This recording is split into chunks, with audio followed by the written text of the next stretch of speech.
All right, I think this is it for my enemy AI setup. I massive amounts of props and thanks to Sven. Um, I wish I had your brains. He created this AI script, and you can see basically what you do is just connect it to your you can actually it's so good.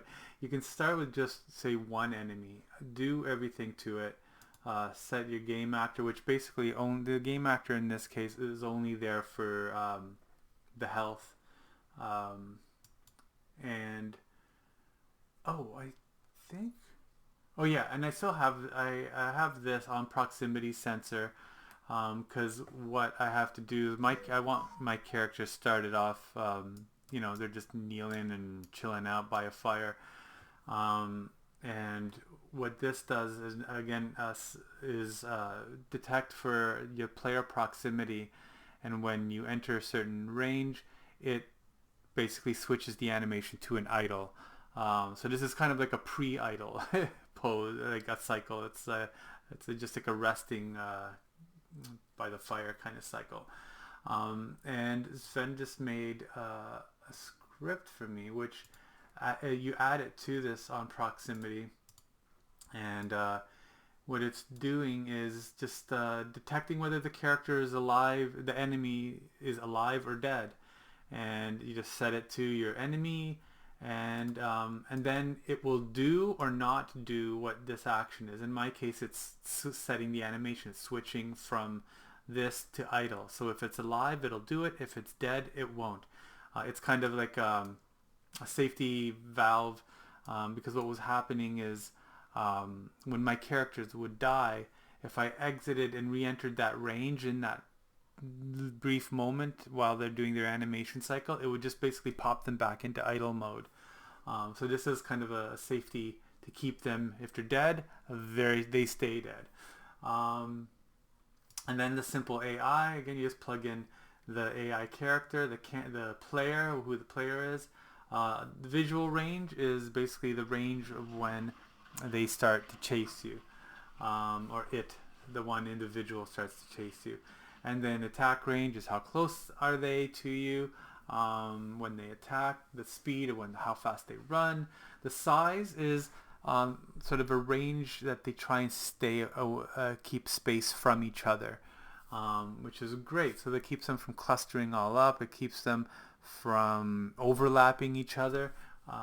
Which is really nice. Attack interval is how fast each attack strike happens. You can add an action to that attack. You can add a hit action, I guess, when they get hit. And then a die action in my case. This is to have them, once they die, they start sinking into the ground, and then a little bit later, they just deletes the character completely.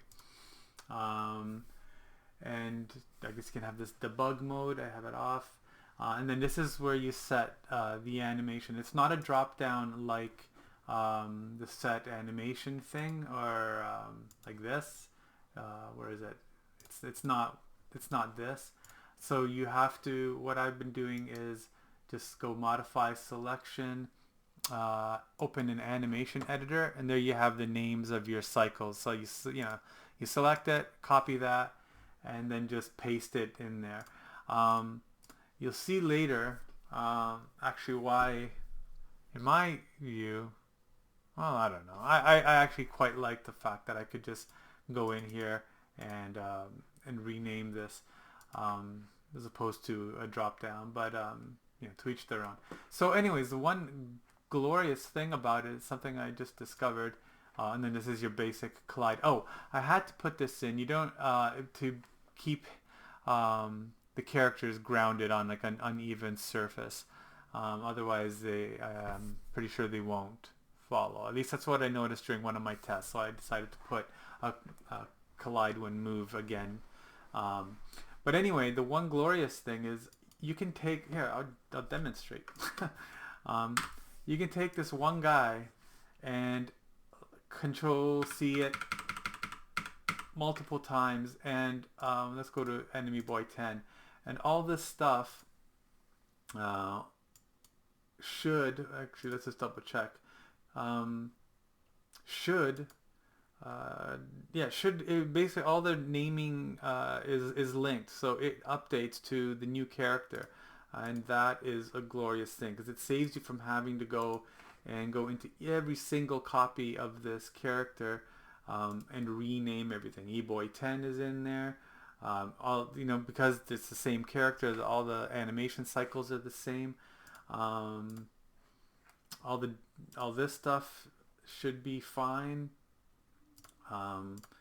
And the one thing, and this is, I guess, what I was doing before, is to kind of randomize things. Like, if I knew how this was going to to work when I started all this my character's animation, I would have probably added a few more different cycles to kind of randomize things a bit, but it's still pretty good. So what I'm doing here is every so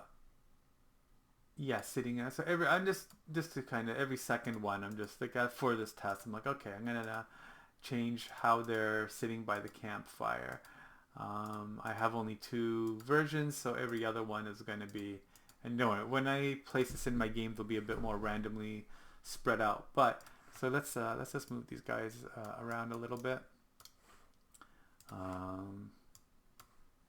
Put them in some random positions. You can rotate them if you want. For timing, for speed of this video, I'm not going to bother. But you can, it doesn't affect anything in a bad way. Alright, let's do this. Let's have some fun.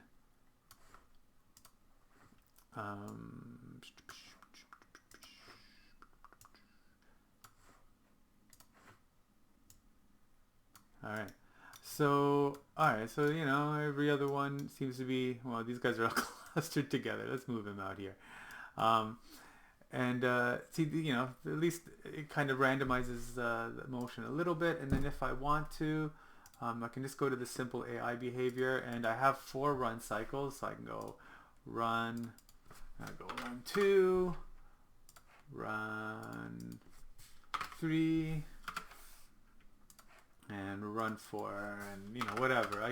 It's just easy to just quickly change these things if your naming conventions are fairly simple.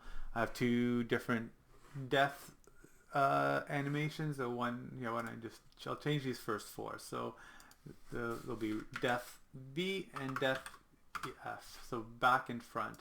This guy will be back, and this guy he'll die the front. Right now, they're all left-handed attacks, but I have a left and right attack.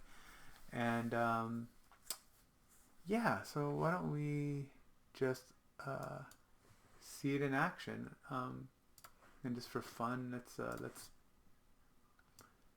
make these guys rotate a little bit.